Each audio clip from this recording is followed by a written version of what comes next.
Welcome on back into our hip mobility series. So this session we're going to be doing a couple of my favorite more advanced moves. There are only going to be a few in here, mainly because this is about as advanced as I'm taking my own hip mobility levels at the moment. I have mentioned before, I definitely do have tight hips, and I notice a huge difference when I don't include these mobility exercises. So I'm just going to give you three of my favorite more advanced ones, but definitely make sure that you're more comfortable with the ones that we've shown in the previous series.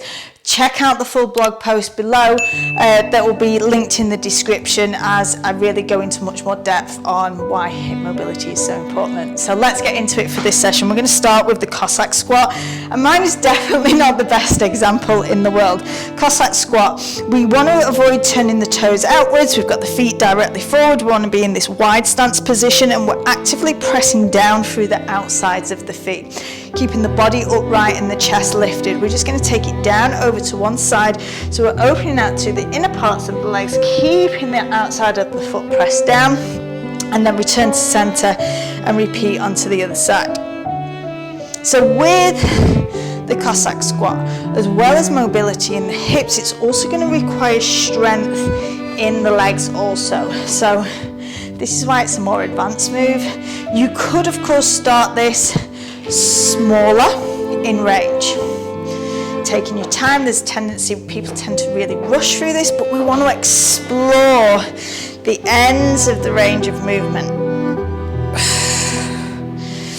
Taking it down again, just noticing, always noticing when we're doing our mobility work, is there imbalances? Do we feel stronger and able to get lower on one side than the other? That's just signals for us to be aware of and to work on.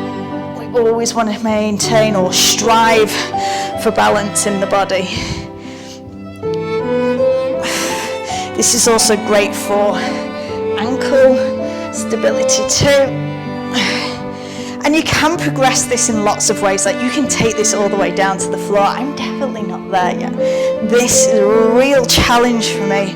I can definitely feel this work. We're just going to do one more onto the other side. And then back up. Slowly walking those feet back in. Okay, you might want to release the ankles out after that. Okay, for the next couple, I'm just going to be using the box. You could use a couch, you could use a chair. I just got my box, I've just got a mat on top, just so it's a bit more comfortable for my foot. On the floor, we are going to be coming right onto the top of the knee, so if you want to put an extra cushion under there, then that is a good option also. So I'm just going to take the foot onto the box, bring in other foot out to stabilize. So you could even start down on the floor. Is going to be more intense the closer you are to the box. We've got the knee a little bit further out, you're going to feel more into the hip flexor, but for the purpose of today, I'm going to go quite close. I know I definitely need quad opening. So from here, this is where you'd start the position. So we want the hips to be level, and then we can slowly and gradually start to come up. Or even just there, as I work on bringing up that posture, I can really feel that opening of the quad. Now I'm going to add in some breath and pushing down through the foot. So the first addition is I'm going to push into the foot. So I'm pushing the foot into the box. I'm pressing. Nice deep breath in as I exhale and increasing that stretch. Again, I'm going to push. Keep pushing. Nice deep breath in. Exhale. Feel that intensity. One more time, press. Exhale. Now holding on that exhalation, I'm going to take a nice deep breath in. As I exhale, reaching the arm up. Again, that very subtle movement just brings more intensity into the arm. Then final addition, I'm going to bring the hand onto the inside of the knee. Now I'm going to be pushing this knee in towards my hand, and then my hand towards my knee. It won't look like much, but that is the opposing action. I'm pressing in. I'm going to take a nice deep breath in as I exhale. Oh, coming across the top. That is incredibly intense in the front of my leg, and you can feel it actually right down in towards my knee, and release.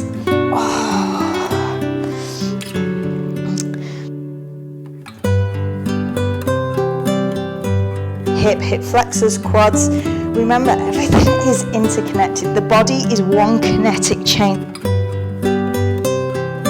You're going to notice tightness in other areas as well, which is why, yes, hip mobility is important, but so is full body mobility. I'm feeling much tighter on this side actually, so we're going to start with that breath and push my foot into the box. As I exhale, tilt the hip under, lifting the chest a little bit more. Again, push, push, push, push, push. Breathe. One more time. Oh, this is definitely a tight one now. Holding that hip pushed up, so I'm tucking the hip under. Nice deep breath in. Exhale. Adding that arm, bringing the hand onto the inside of the knee. I'm going to push them in towards each other. Nice deep breath in. Exhale. Over the top, over the top, over the top. And release. Oh, great one for my fellow runners out there, especially if you're doing trails. I've just come out, as you saw, super slowly on that one. Just take your time with these. Okay, I'm going to move that out of the way actually. Final one is going to be an elevated pigeon. So if you're familiar with yoga, maybe you've done a pigeon on the floor. This is quite just a nice way to get into it.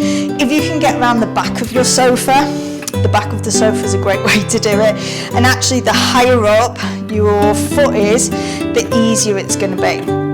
So I want the foot flexed. Having a flexed foot helps to protect the integrity of the knee, and I'm just going to take and hop back so that my knee comes down towards the foot. Already here, because this is a little bit lower down, I could probably do with a little bit higher back of the couch. Would be a good height for me actually. Towards the box, in towards that surface, so I'm pushing, pushing, pushing like we just done previously. Pressing down, so almost like tricking the muscle into thinking, oh, like this is the end of our age. And then we take a nice deep breath in as we exhale. Sinking the hips down, and again press. Don't force it, don't take it too far. And exhale. Listen to your body. A lot of this work is to be taken slowly, to progress over time. One last time. Shh. Oh, and we can even have a little forward fold on there if that feels good.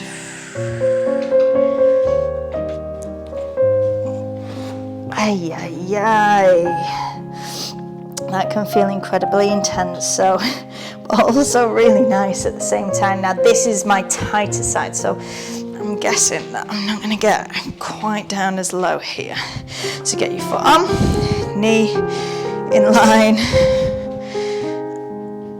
and we're just going to hop it back. Yeah, see on this side I can't even at the minute get my knee down to the box. I could do with it being a bit high really. I could turn it around, but we're just going to go with it. Be aware of your posture. So I'm going to press in, press, press, press, press, press. Nice deep breath in. Exhale. Oh. So I'm going to force this. Take a moment to just relax and chill on that. And press, press, press, press, press.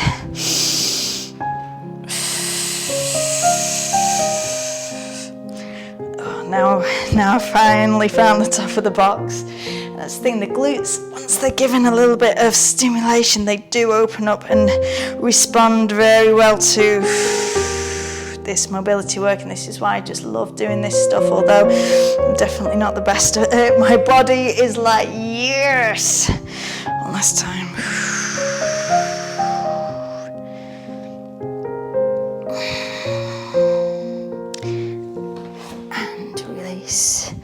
A little wiggle side to side, sit back out. I hope you enjoyed those more advanced movements and starting to challenge your hip mobility so that they move better, they feel better, they help you to get more out of your workout. So let me know down in the comments how you found that one, and until next time, my friends, thank you for being here, thank you for watching.